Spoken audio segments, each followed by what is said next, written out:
2028 대입 개편 응급 특강 이제 두 번째인데요. 어떻게 쓰이고 앞으로 어떻게 변화될지를 이 강에서 한번 설명을 해드리겠습니다. 자, 요게 이제 먼저 수능 얘기입니다. 자, 지금 이 표를 천천히 한번 보세요. 영역이라고 돼 있는 게 있죠. 국어, 수학, 영어, 한국사, 탐구, 제2외국어 이 순서대로 이제 시험을 봅니다. 그래서 뭐 국어는 45문항, 뭐 수학은 30문항 이렇게 해서 사실상 뭐 한국사 빼고 탐구나 영어 그 다음에 요거까지 얘기하면 한 160문항 정도 됩니다. 그래서 요 문항에 해당하는 질문 그 영역은 국어 같은 경우는 공통 과목이 있고 선택 과목이 있죠. 이렇게 제가 확대해서 볼까요? 네, 공통과 선택이 있습니다. 그리고 수학도 확통, 미적, 기하를 선택하게 돼 있죠. 그리고 영어는 뭐 선택권이 없이 그냥 듣기 17문제 나머지 문항 45까지 해서 전체적으로 총 문항 45문항의 시험을 봅니다. 한국사가 있고요. 절대평가로 진행되죠. 탐구는 사탐, 과탐에 대해서 9과목, 8과목인데 한지, 세지, 뭐 줄여서 좀 얘기했습니다만 총 9개의 과목, 윤리나 역사, 경제라든가 정치 과목, 그리고 물화생지라는 전통적인 네 과목에 1, 2 이렇게 되어 있는 게 현행, 그러니까 중3 학생들까지의 2015 개정교육과정에 해당하는 부분이 되겠습니다. 그리고 제2외국어는 이제 뭐 프랑스어, 독일어 이런 식으로 한문까지 해서 9개 과목 중에서 택을 하는데 이제 절대평가가 됐죠. 그래서 과거처럼 상대평가에서 등급 나와서 뭐 사탐을 대체하네 이런 것들은 없어지고요. 필요하면 자기는 이제 보겠다라고 하면 마지막 수능 5교시 때 이걸 보게 됩니다. 자, 그러면 개편안은 어떻게 바뀌었는지 한번 볼까요? 이번 개편안의 특징은 국어, 수학의 선택 과목이 폐지됐다는 얘기입니다. 그러니까 국어의 선택 과목 한번 볼까요? 화작과 언어와 매체 뭐 이런 부분. 그래서 흔히들 이 두 가지 선택을 한 이유는 야, 국어 과목 다 할 필요 없고 너에게 필요한 걸 선택해라고 해서 학습 부담을 줄여주기 위해서였는데 그 취지와 좀 달리 이제 우리 입시 제도 안에서는 표준 점수라는 점수 제도가 있는데요. 그 제도에서 선택자가 우수한 집단이 많을수록 그 우수한 집단이 많은 학생의 선택 과목에서 높은 표점을 주는 식으로 해서 뭐 일리는 있어요. 잘하는 속에서 더 잘하면 높은 표점 받아야 된다 하다 보니까 어떤 특정 영역, 그러니까 쉽게 말하면 국어는 언어 매체로 그 다음에 수학 같은 경우는 미분 적분에 높은 표점이 이렇게 발생하기 시작해서 그쪽으로 쏠림 현상이 있어서 이게 무슨 선택 과목의 취지와 달리 선택에서 벌써 유리 분리가 가리는 게 아니냐 이런 부분이 있기 때문에 이런 부분은 그런 걸 반영했다고 해요. 그래서 화법과 언어, 그러니까 다시 말하면 역시 화작과 언매를 합친 거죠. 뭐 독서와 작문, 아마 독서와 작문이 이쪽으로 뜯어서 이쪽으로 붙었고요. 문학은 뭐 우리가 알고 있는 운문, 산문, 현대, 고전 이렇게 해서 묶여서 전체적으로 45문항은 변함이 없으나 범위는 이제 그대로 있고 과거처럼 선택이 아니라 합쳐져 있다라고 해서 보면 되겠습니다. 그럼 이게 어떤 영향이 있을까라고 하면 결국은 이제 이전처럼 언매 선택자, 화법 선택자 유불리는 없어졌지만 학생들이 이제 다 배우게 된 거죠. 그러니까 문항수는 뭐 그대로긴 합니다만 그래도 전체적으로 골고루 다 배워야 되니까 언매하는 학생들은 화법장만 안 해도 됐었고 화법장만 하면 언매 굳이 문법 배울 필요 없었다면 이제는 다 해야 되는 거죠. 그러면 언어 매체 중에서 특히 예전에 언어라고 하는 게 이제 문법이 좀 어려웠거든요. 뭐 문장 나오고 뭐 우리 품사 얘기 나오면 여러분 굉장히 골치 아프잖아요. 까다롭고 그래서 그런 부분이 들어가 있는 게 국어 시험의 선택지의 변화가 폐지되어서 나타난 결과가 아닐까 이렇게 생각해 봅니다. 자, 그 다음에 수학을 한번 볼까요? 역시 수학도 비슷합니다. 확률 통계는 대체로 문과 학생들이 미적분은 이제 상경계열 또는 이과 학생들이 압도적으로 많이 선택했고요. 10명 중에 1명의 이과 학생들은 기하를 선택하고 그랬는데 이제는 공통 과목으로 해서 대수, 지금은 이제 수1이 되는 거고요. 그다음 미적분이 지금의 수2가 되고요. 확률 통계는 선택 과목의 하나였지만 이렇게 공통 과목으로 묶여서 사실상 문과 학생들이 봤던 과목의 범위로 어느 정도 좀 줄어든 그런 모습이 있습니다.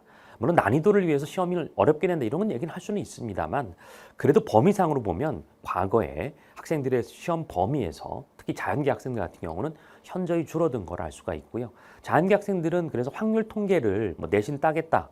학교에서 내신이 개설되어 있거나 의무로 수강하는 교육 편지에 있었으면 들었으나 그러니까 안 들을 수도 있었다는 얘기입니다. 근데 지금은 확률 통계도 배워야 된다라고 이 수능 개편안에 따르면 그런 준비를 해야 된다라는 걸 알 수가 있겠죠. 자, 그다음에 영어는 뭐 그대로 변함이 없이 그대로 진행이 되고 45문항. 한국사가 뭐 1, 2로 바뀐 것도 뭐 크게 문제는 없을 것 같습니다. 실제로 이제 우리 통합 개정 교육과정, 그러니까 2022 개정 교육과정에서는 한국사가 1, 2로 나는 게 1학기, 2학기 얘기거든요. 우리가 1학년 때 한국사를 배우잖아요. 그대로 이제 시험 범위 내니까 한국사가 어려울까요? 한번 생각해 보세요. 우리 PD님도 생각해 보세요. 1학년 시험 범위입니다. 한국사가 1학년 때 배우고 2학년, 3학년 때 거의 안 배우거든요. 그럼 1학년 때 배울 때는 시험이 쉽겠죠. 그럼 수능은 어떻게 낼까요? 네, 그렇습니다. 당연히 이렇게 쉬운 걸 내는 건데 이걸 제가 왜 얘기하냐면 자, 이제 탐구 쪽 한번 볼까요?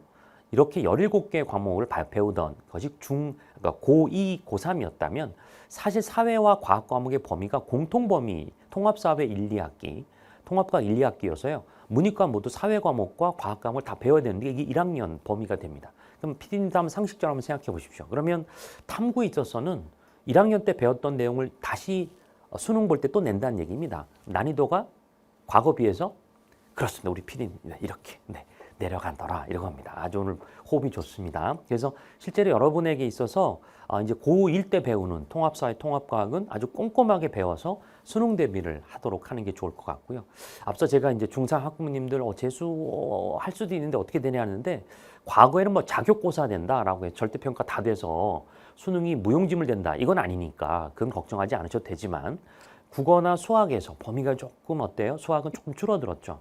그리고 영어는 그대로고요. 근데 과탐, 사탐이 현저하게 줄어든 모양새입니다. 현재 이대로 간다면 국어나 수학에서 영어에서 우수한 성적을 거둬야 되고 탐구는 이걸 어렵게 낼 수 있을까요? 통합과학의 범위를 학생들 입장에서는 어렵게 낸다면 왜 교과서 밖에서 내냐 이런 얘기가 나올 수도 있기 때문에 저는 조심스럽게 이 통합과학, 통합사회 굉장히 좀 충격적으로 대폭 줄었다 이렇게 보여지고요. 언젠간 또 다시 또 뭔가 변화가 있지 않을까 이런 생각합니다만 일단은 통합사회, 통합과학, 문이과 모두 예전에는 사회 과목은 문과 학생들이 과탐 과목은 이과 학생들이 선택했다면 이제는 고1 때 배운 과목이 그대로 수능에 출제되니까 다 공부를 열심히 해야 되겠습니다. 자, 제가 이제 여기서 아래로 보면 심화 수학, 요게 이제 우리 대학 수학협의회라든가 뭐 교수님들 협의체가 있잖아요.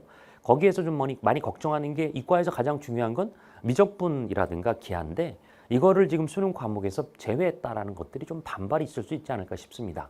그래서 그거를 의식했는지 미적과 기하를 어떻게 했냐면 심화 수학으로 따로 떼서요. 여기를 이제 추가 검토하긴 하는데 절대평가 쪽으로 검토한다고 합니다. 그러니까 일정 영역, 그러니까 영어처럼 90점 넘으면 이제 1등급을 주는 건데 보통 한 영어는 90점 넘는 학생들이 10% 미만이거든요. 4%는 좀 넘어서고요. 그러니까 난이도가 낮아지는 건 아니지만 그래도 거기 안에 들어갈 인원들이 좀 많은 편이 됩니다. 미적분 투 기하, 아마 서울대원대 고대라든가 의대나 이런 쪽에서는 당연히 미적기하 배워야 되니까 수능의 필수 과목으로 응시해야 된다고 해서 모집 요강을 넣을 것 같다라는 생각입니다. 뭐 그런 의미에서 보면 이과 학생들 같은 경우는 자 공통범위 쭉 다 배워야 되고 과탐은 좀 줄어들게 수능 대비가 되고 그 대신에 이제 미적 투와 기하에 대해서 거의 학교에서 수강하게 될 때 이과 쪽은 당연히 미적과 기하를 모두 준비해서 공부해야 된다 이렇게 됩니다. 이렇게 놓고 보니까 학생의 선택권이 어떻게 된 것 같으세요? 학생이 예전에 자격고사 됐을 때는 좀 부담도 적었고 그리고 이제 공부를 오히려 학교 활동이나 교과에 초점 맞춰진다라고 봤을 때 뭐 진로 선택 과목이 굉장히 다양하잖아요. 근데 이렇게 보게 되면 수능 준비를 해야 되면 학교에서도 선택하는 것보다는 내가 수능 준비해야 되는데 그렇게 준비해야 되니까 이 과목은 당연히 듣고 나머지 과목 선택하게 되는데 192학점이나 학점에서 일단 이거는 그냥 거의 고정적으로 학생들이 의무적으로 들을 수밖에 없는 반강제 선택이 될 수 있다라는 게 학점제에 관련된 상황을 봤을 때 수능이 이렇게 바뀌면서 미치는 파장이라고 볼 수가 있겠습니다. 자, 그래요. 자, 그러면 이제 여러분 이 교육과정 아까 제가 2015 중3 교육과정을 말씀드렸는데 현재는 이렇게 돼 있어요. 그러니까 현재 중3 학생들 이 위에 있는 학년들 포함 중3 포함해서요. 여러분이 그래서 일반 선택 과목이 석차 등급 9등급 나오고요. 진로 선택 과목이 A, B 3등급제여서 여기는 절대평가로 나옵니다. A, B, C니까 문항도 좀 문제도 좀 쉽고 그리고 이제 학생들에게 학업 부담이 적고 전공 관련한 과목을 선택할 수 있게 해놓은 거죠. 이렇게 했던 취지가 이제 학점제 약간의 어떤 모습이 반영된 건데 학생들이 막 소인수라면 인원이 적은 과목에 들어가면 내신 따기 어려우니까 안 하잖아요. 그러니까 좀 약간 상세한 과목들은 절대평가로 두어서 아이들이 나 그래도 외국에 대해서 뭔가 이렇게 나는 관광 경영 갈 거야. 그러면 영어권 문화 같은 거 듣는 거 좋잖아요. 근데 워낙 학생들이 뭐 이과 학생들 당연히 안 들을 테니까 저걸 절대평가 ABC로 뒀다면 그래서 이제 이렇게 진로 선택 과목을 3등급제 했던 이게 이제 현 중3 학생들 입시란 말이죠.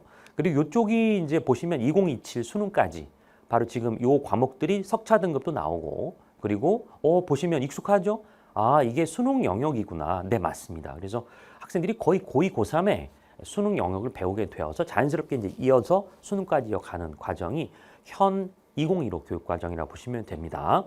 자, 그럼 이제 이렇게 바뀐 거 한번 볼까요? 자, 이제 바뀐 거에 대한 것들이 뭐냐면 현재 지금 보시는 건 바뀐 거 아닙니다. 바뀌기 전에 제가 이제 10월 10일 그때 이제 딱 보고 이거 예전에 했던 그 발표한 거 좀 다르네. 그 변경 아닌 거죠. 그러니까 요거는 변경 전입니다. 자, 그러면 이제 학점제인 1세대인 중2 학생들에게는 어떤 식의 성적표가 나와야 했었냐면 성취도라고 해서 이제 이게 절대 평가를 다르게 부르는 말이죠. A, B, C, D, E 이렇게 되는